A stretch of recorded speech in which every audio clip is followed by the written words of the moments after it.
Hello, and welcome to Goodnight Flagstaff. I'm Khara House, and it's my pleasure to be reading with you again this evening.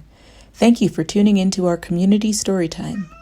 You can find a new chapter from one of our favorite family-friendly books at 8 p.m. each weeknight on the Literacy Center's YouTube channel and on Crater Radio, a local online radio station.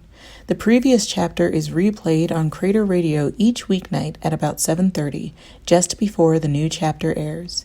You can also listen to all previous Goodnight Flagstaff recordings on YouTube. We are currently reading The Fellowship of the Ring by J.R.R. Tolkein. If you'd like to check it out to read along with us at home, it is available at the library. Check out a book today with your Coconino County Library card. Please email us if you'd like to join our team of readers and connect with your community through stories. All ages are welcome. Our email is goodnightflagstaff@gmail.com. Last time we read together, Frodo, Sam, and Pippin were on the road per Frodo's quest. They encountered strangers on horseback, which greatly concerned them. They also met up with singing elves, their leader being Gildor. The elves led them to safety, a feast, and some rest. While there, Gildor and Frodo had conversations about Frodo's future. Let's see if any of his warnings and advice come about. Chapter 4. A Shortcut to Mushrooms. In the morning, Frodo woke refreshed. He was lying in a bower made by a living tree with branches laced and drooping to the ground. His bed was of fern and grass, deep and soft and strangely fragrant. The sun was shining through the fluttering leaves, which were still green upon the tree. He jumped up and went out. Sam was sitting on the grass near the edge of the wood. Pippin was standing, studying the sky and weather. There was no sign of the elves. "They have left us fruit and drink and bread," said Pippin. "Come and have your breakfast. The bread tastes almost as good as it did last night. I did not want to leave you any, but Sam insisted." Frodo sat down beside Sam and began to eat. "What is the plan today?" asked Pippin. "To walk to Buckleberry as quickly as possible," answered Frodo, and gave his attention to the food. "Do you think we shall see anything of those riders?" asked Pippin cheerfully. Under the morning sun, the prospect of seeing a whole troop of them did not seem very alarming to him. "Yes, probably," said Frodo, not liking the reminder. "But I hope to get across the river without their seeing us." "Did you find out anything about them from Gildor?" "Not much. Only hints and riddles," said Frodo evasively. "Did you ask about the sniffing?" "We didn't discuss it," said Frodo with his mouth full. "You should have. I am sure it is very important." "In that case, I am sure Gildor would have refused to explain it," said Frodo sharply. "And now leave me in peace for a bit. I don't want to answer a string of questions while I'm eating. I want to think." "Good heavens," said Pippin. "At breakfast?" He walked away toward the edge of the green. From Frodo's mind, the bright morning, treacherously bright, he thought, had not banished the fear of pursuit, and he pondered the words of Gildor. The merry voice of Pippin came to him. He was running on the green turf and singing. "No, I could not," he said to himself. "It is one thing to take my young friends walking over the Shire with me, until we are hungry and weary and food and bed are sweet. To take them into exile, where hunger and weariness may have no cure, is quite another, even if they are willing to come. The inheritance is mine alone. I don't think I ought even to take Sam." He looked at Sam Gamgee and discovered that Sam was watching him. "Well, Sam," he said, "what about it? I am leaving the Shire as soon as ever I can. In fact, I have made up my mind now not even to wait a day at Crick Hollow, if it can be helped." "Very good, sir." "You still mean to come with me?" "I do." "It is going to be very dangerous, Sam. It is already dangerous. Most likely neither of us will come back." "If you don't come back, sir, then I shan't, that's certain," said Sam. "Don't you leave him," they said to me. "Leave him?" I said. "I never mean to. I'm going with him if he climbs to the moon. And if any of those black riders try to stop him, You'll have Sam Gamgee to reckon with, I said. They laughed. Who are they, and what are you talking about? The elves, sir. We had some talk last night, and they seemed to know you were going away, so I didn't see the use of denying it. Wonderful folk, elves, sir. Wonderful. They are, said Frodo. Do you like them still, now that you have had a closer view? They seem a bit above my likes and dislikes, so to speak, answered Sam slowly. It don't seem to matter what I think about them. They are quite different from what I expected, so old and young, and so gay and sad, as it were. Frodo looked at Sam rather startled, half expecting to see some outward sign of the odd change that seemed to have come over him. It did not sound like the voice of the old Sam Gamgee that he thought he knew, but it looked like the old Sam Gamgee sitting there, except that his face was unusually thoughtful. Do you feel any need to leave the Shire now that your wish to see them has come true already? He asked. Yes, sir. I don't know how to say it, but after last night I feel different. I seem to see ahead, in a kind of way. I know we are going to take a very long road into darkness, but I know I can't turn back. It isn't to see the elves now, nor dragons, nor mountains that I want. I don't rightly know what I want, but I have something to do before the end, and it lies ahead, not in the Shire. I must see it through, sir, if you understand me. I don't, altogether, but I understand that Gandalf chose me a good companion. I am content. We will go together. Frodo finished his breakfast in silence. Then standing up, he looked over the land ahead and called to Pippin. All ready to start, he said as Pippin ran up. We must be getting off at once. We slept late, and there are a good many miles to go. You slept late, you mean, said Pippin. I was up long before, and we were only waiting for you to finish eating and thinking.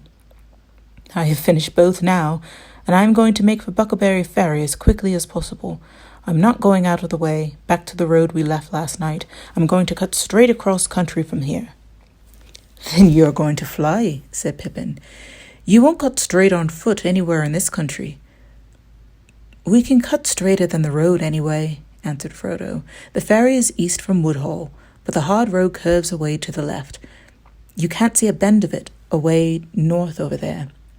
It goes round the north end of the marsh so as to strike the causeway from the bridge above Stock, but that is miles out of the way. We could save a quarter of the distance if we made a line for the ferry from where we stand. Shortcuts make long delays, argued Pippin. The country is rough round here, and there are bogs and all kinds of difficulties down in the marsh. I know the land in these parts, and if you are worrying about black riders, I can't see that it is any worse meeting them on a road than it is a wood or a field. It is less easy to find people in the woods and fields, answered Frodo, and if you are supposed to be on the road, there is some chance that you will be looked for on the road and not off it.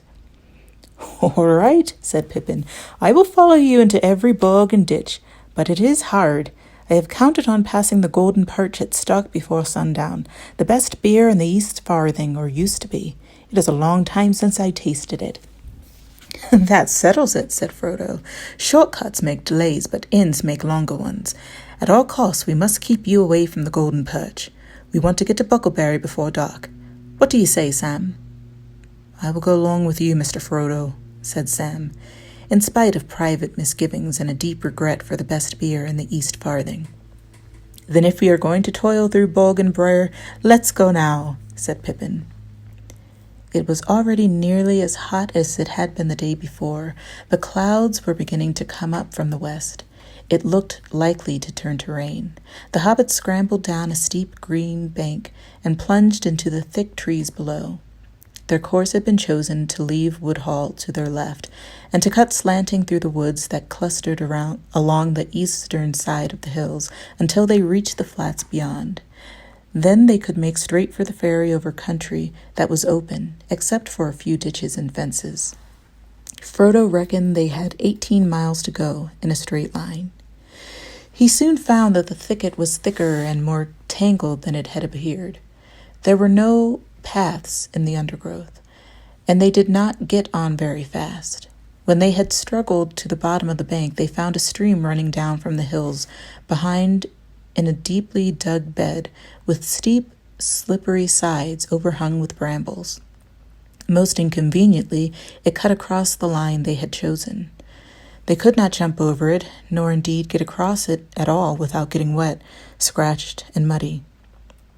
They halted, wondering what to do. "First check," said Pippin, smiling grimly. Sam Gamgee looked back. Through an opening in the trees, he caught a glimpse of the top of the green bank from which they had climbed down. "Look," he said, clutching Frodo by the arm. They all looked, and on the edge, high above them, they saw against the sky a horse standing. Beside it stooped a black figure. They at once gave up any idea of going back. Frodo led the way and plunged quickly into the thick bushes beside the stream. "Whew," he said to Pippin. "We were both right. The shortcut has gone crooked already, but we got under cover only just in time. You've got sharp ears, Sam. Can you hear anything coming?" They stood still, almost holding their breath as they listened, but there was no sound of pursuit. "I don't fancy he would try bringing his horse down that bank," said Sam, "but I guess he knows we came down it. We had better be going on." Going on was not altogether easy. They had packs to carry, and the bushes and brambles were reluctant to let them through. They were cut off from the wind by the ridge behind, and the air was still and stuffy. When they forced their way at last into more open ground, they were hot and tired and very scratched, and they were also no longer certain of the direction in which they were going. The banks of the stream sank as it reached the levels and became broader and shallower, wandering off toward the marsh and the river. "Why, this is the Stockbrook," said Pippin. "If we are going to try to get back onto our course, we must cross at once and bear right." They waded the stream and hurried over a wide open space, rush-grown and treeless, on the further side. Beyond that they came again to a belt of trees, tall oaks for the most part, with here and there an elm tree or an ash. The ground was fairly level, and there was little undergrowth, but the trees were too close for them to see far ahead. The leaves blew upwards in sudden gusts of wind, and spots of rain began to fall from the overcast sky. Then the wind died away and the rain came streaming down. They trudged along as fast as they could over patches of grass and through thick drifts of old leaves, and all about them the rain pattered and trickled. They did not talk, but kept glancing back and from side to side. After half an hour, Pippin said, "I hope we have not turned too much towards the south, and are not walking long ways through this wood. It is not a very broad belt. I should have said no more than a mile at the widest, and we ought to have been through it by now." "It is no good us starting to go in zigzags," said Frodo. "That won't mend matters. Let us keep on as we are going. I'm not sure that I want to come out into the open yet." They went on for perhaps another couple of miles. Then the sun gleamed out of ragged clouds again, and the rain lessened. It was now past midday, and they felt it was high time for lunch. They halted under an elm tree. Its leaves, though fast turning yellow, were still thick, and the ground at its feet was fairly dry and sheltered. When they came to make their meal, they found that the elves had filled their bottles with a clear drink, pale golden in color. It had the scent of a honey made of many flowers, and was wonderfully refreshing. Very soon they were laughing and snapping their fingers at the rain and at black riders. The last few miles they felt would soon be behind them. Frodo propped his back against the tree trunk and closed his eyes. Sam and Pippin sat near, and they began to hum and then to sing softly. "Ho, ho, ho, to the bottle I go, to heal my heart and drown my woe. Rain may fall and wind may blow, and many miles be still to go. But under a tall tree I will lie, and let the clouds go sailing by. Ho, ho, ho," they began again louder. They stopped short suddenly. Frodo sprang to his feet. A long-drawn wail came down the wind, like the cry of some evil and lonely creature. It rose and fell and ended on a high, piercing note. Even as they sat and stood as if suddenly frozen.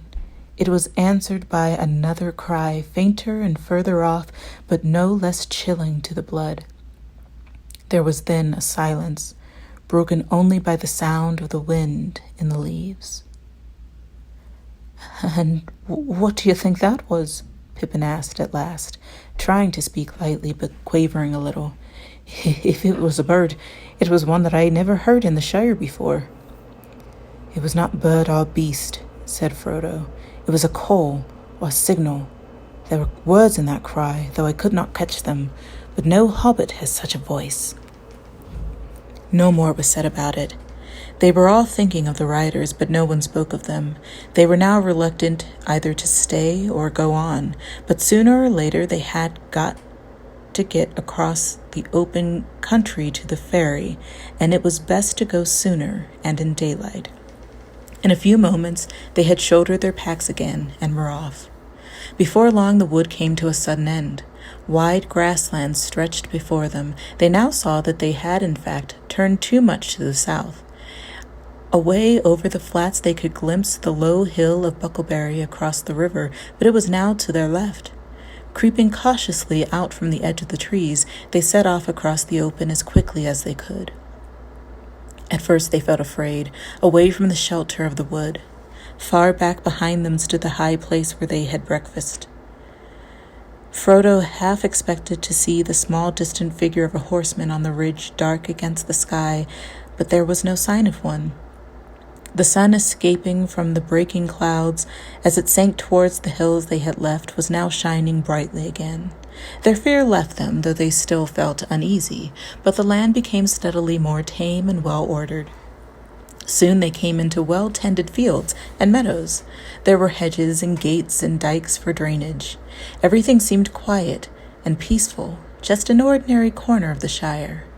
Their spirits rose with every step. The line of the river grew nearer, and the black riders began to seem like phantoms of the woods now left far behind. They passed along the edge of a huge turnip field and came to a stout gate. Behind it, a rutted lane ran between low, well-laid hedges towards a distant clump of trees. Pippin stopped. "I know these fields and this gate," he said. "This is Bamfurlong, old Farmer Maggot's land. That's his farm away there in the trees." "One trouble after another," said Frodo, looking nearly as much alarmed as if Pippin had declared the lane was the slot leading to a dragon's den. The others looked at him in surprise. "What's wrong with old Maggot?" asked Pippin. "He's a good friend to all the Brandybucks. Of course, he's a terror to trespassers and keeps ferocious dogs, but after all, folks down here are near the border and have to be more on their guard." "I know," said Frodo, "but all the same," he added with a shamefaced laugh, "I'm terrified of him and his dogs. I have avoided his farm for years and years.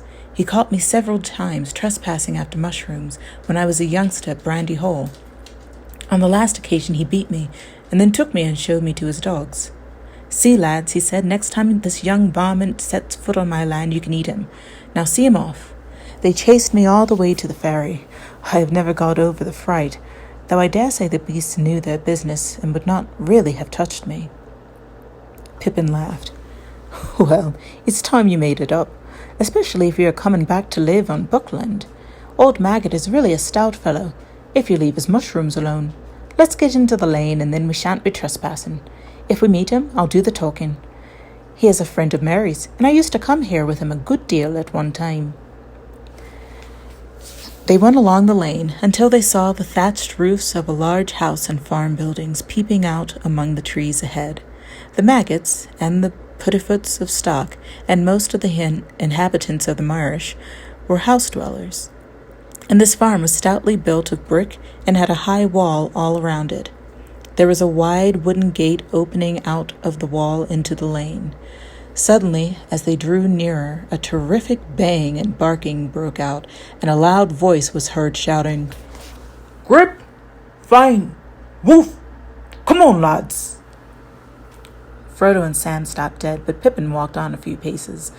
The gate opened, and 3 huge dogs came pelting out into the lane and dashed towards the travelers, barking fiercely.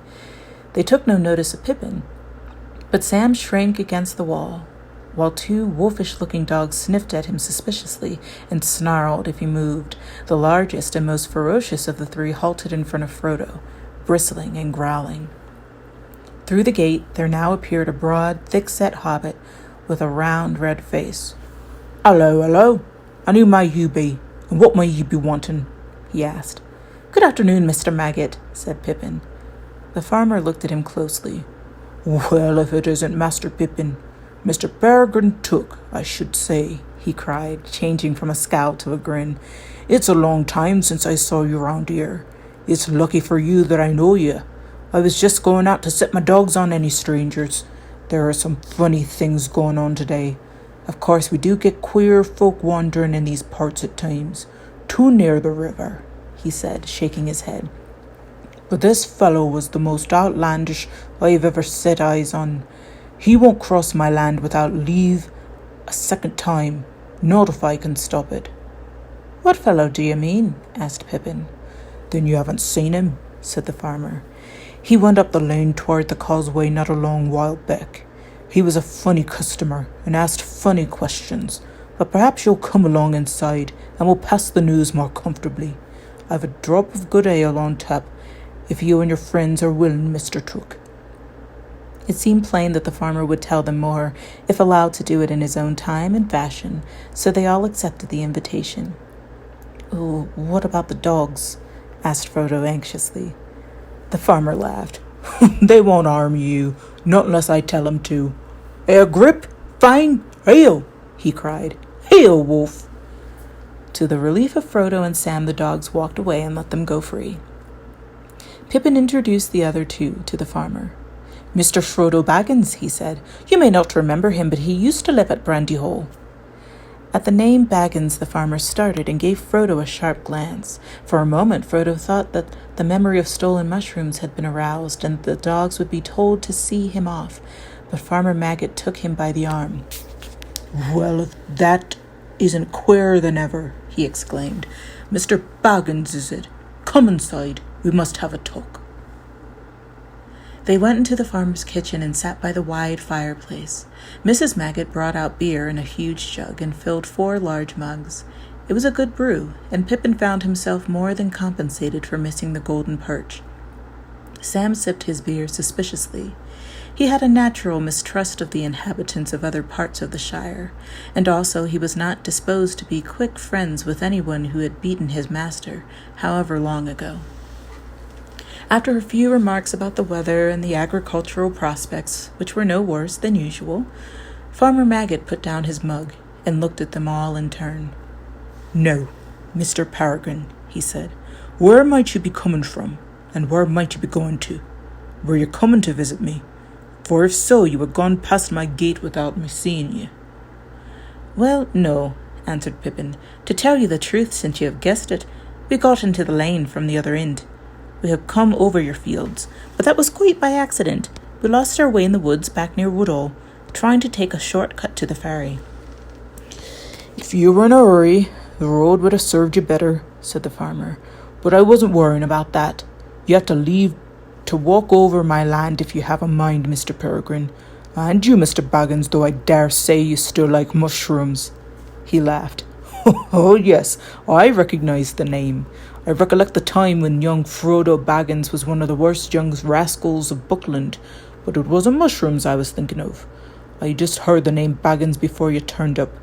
What do you think that funny customer asked me?" They waited anxiously for him to go on. "Well," the farmer continued, approaching his point with slow relish, "he came riding on a big black horse in at the gate, which happened to be open, and right up to my door. All black he was himself, too, and cloaked and hooded up, as if he did not want to be known. Now, what in the Shire can he want, I thought to myself. We don't see many of the big folk over the border, and anyway, I had never heard of any like this black fellow. 'Good day to you,' I says, going out to him. 'This lane don't lead anywhere, and wherever you may be going, your quickest way will be back to the road.' I didn't like the looks of him, and when Grip came out, he took one sniff and let out a yelp as if he had been stung. He put down his tail and bolted off howling. The black fellow sat quite still. "I come from yonder," he said, slow and stiff-like, pointing back west over my fields, if you please. "Have you seen Baggins?" he asked in a queer voice, and bent down toward me. I could not see any face, for his hood fell down so low, and I felt a sort of shiver down my back. But I did not see why he should come riding over my land so bold. "Be off," I said. "There are no Bagginses here. You're in the wrong part of the shire. You had better go back west to Hobbiton, but you can go by road this time." "Baggins has left," he answered in a whisper. "He is coming. He is not far away. I wish to find him. If he passes, will you tell me? I will come back with gold." "No, you won't," I said. "You'll go back where you belong double quick. I'll give you 1 minute before I call on my dogs." He gave a sort of hiss. It might have been laughing, and it might not. Then he spurred his great horse right at me, and I jumped out of the way only just in time. I called the dogs, but he swung off and rode through the gate and up the lane toward the causeway like a bolt of thunder. What do you think of that? Frodo sat for a moment looking at the fire, but his only thought was how on earth would they reach the ferry. "I don't know what to think," he said at last.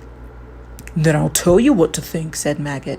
"You should never have gone mixing yourself up with Hobbiton folk, Mr. Frodo. Folk are queer up there." Sam stirred in his chair and looked at the farmer with an unfriendly eye. "But you were always a reckless lad.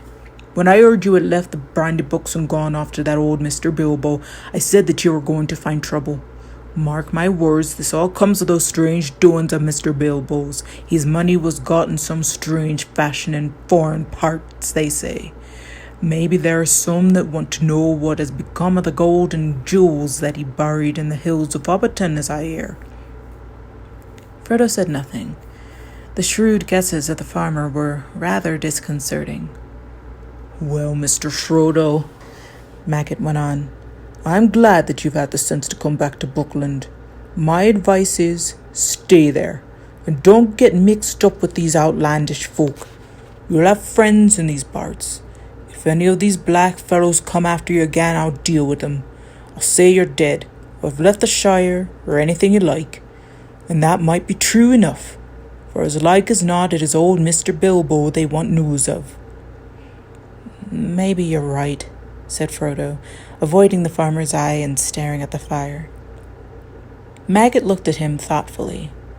"Well, I see you have ideas of your own," he said. "It is as plain as my nose that no accident brought you and that rider here on the same afternoon, and maybe my news was no great news to you after all. I'm not asking you to tell me anything you have a mind to keep to yourself, but I see you are in some kind of trouble. Perhaps you are thinking it won't be too easy to get to the ferry without being caught." "I was thinking so," said Frodo, "but we have got to try and get there, and it won't be done by sitting and thinking. So I'm afraid we must be going.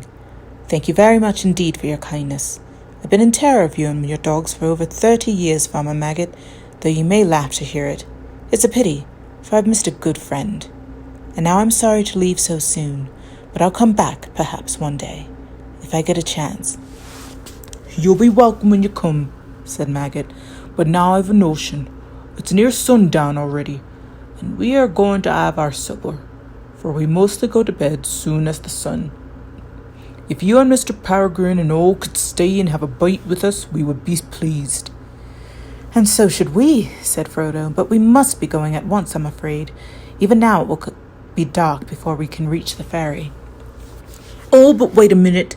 I was going to say, after a bit of supper, I'll get out a small wagon and I'll drive you all to the ferry. That will save you a good step, and it might also save you trouble of another sort." Frodo now accepted the invitation gratefully, to the relief of Pippin and Sam.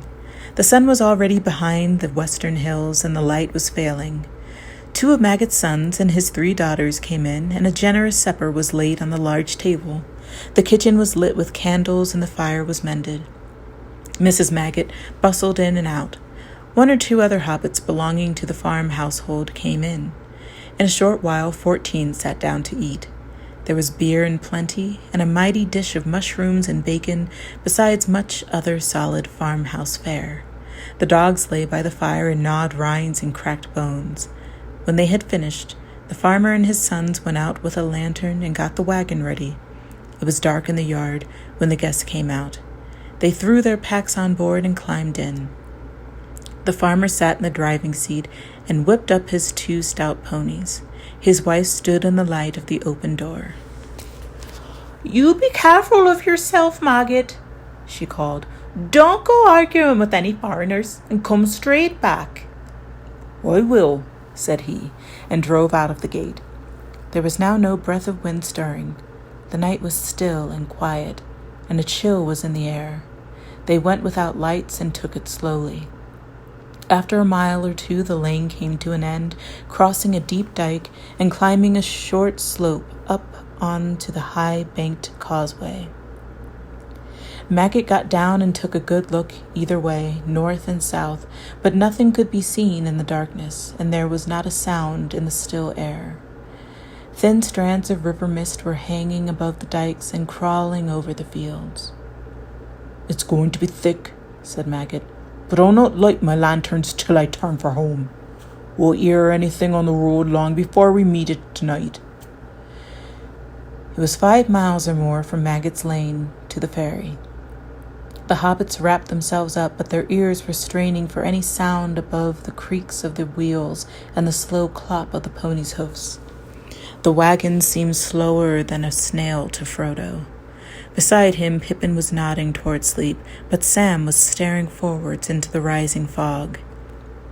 They reached the entrance to the ferry lane at last. It was marked by 2 tall white posts that suddenly loomed up on their right. Farmer Maggot drew his ponies and the wagon creaked to a halt. They were just beginning to scramble out when suddenly they heard what they had all been dreading: hoofs on the road ahead. The sound was coming toward them. Maggot jumped down and stood holding the ponies' heads and peered forward into the gloom. Clip, clop, came the approaching rider. The fall of the hoofs sounded loud in the still, foggy air. "You better be hidden, Mr. Frodo," said Sam anxiously. "You get down in the wagon and cover up with blankets, and we'll send this rider to the roundabouts." He climbed out and went to the farmer's side. Black riders would have to ride over him to get near the wagon. Clop, clop, clop, clop. The rider was nearly on them. "Hello there!" cried Farmer Maggot. The advancing hoofs stopped suddenly. They thought they could dimly guess a dark cloaked shape in the mist, a yard or 2 ahead. "Now then," said the farmer, throwing the reins to Sam and striding forward. "Don't you come a step nearer. What do you want, and where are you going?" "I want Mr. Baggins. Have you seen him?" said a muffled voice. But the voice was the voice of Mary Brandybuck. A dark lantern was uncovered, and its light fell on the astonished face of the farmer. "Mr. Murray!" he cried. "Yes, of course. Who did you think it was?" said Mary, coming forward. As he came out of the mist and their fears subsided, he seemed suddenly to diminish to ordinary hobbit size. He was riding a pony, and a scarf was swathed round his neck and over his chin to keep out the fog. Frodo sprang out of the wagon to greet him. "So there you are at last," said Mary. "I was beginning to wonder if you would turn up at all today, and I was just going back to supper. When it grew foggy, I came across and rode up toward Stock to see if you had fallen in any ditches, but I'm blessed if I know which way you had come. Where did you find them, Mr. Maggot? In your duck pond?" "No, I caught 'em trespassing," said the farmer, "and near set my dogs on 'em, but they'll tell you all the story, I've no doubt. Now, if you'll excuse me, Mr. Murray and Mr. Frodo and all, I'd best be turning for home. Mrs. Maggot will be worriting with the night getting thick." He backed the wagon into the lane and turned it. "Well, good night to you all," he said. "It's been a queer day, and no mistake, but it's all round as ends well. Though perhaps we should not say that until we reach our own doors. I'll not deny that I'll be glad now when I do." He lit his lanterns and got up. Suddenly he produced a large basket from under the seat. I was nearly forgetting, he said. Mrs. Maggie put this up for Mr. Buggins, with her compliments. He handed it down and moved off, followed by a chorus of thanks and good nights. They watched the pale rings of light round his lanterns as they dwindled into the foggy night. Suddenly, Frodo laughed. From the covered basket he held, the scent of mushrooms was rising. Thank you for tuning in. Join us next time for Chapter 5 of The Fellowship of the Ring. Good night, Flagstaff.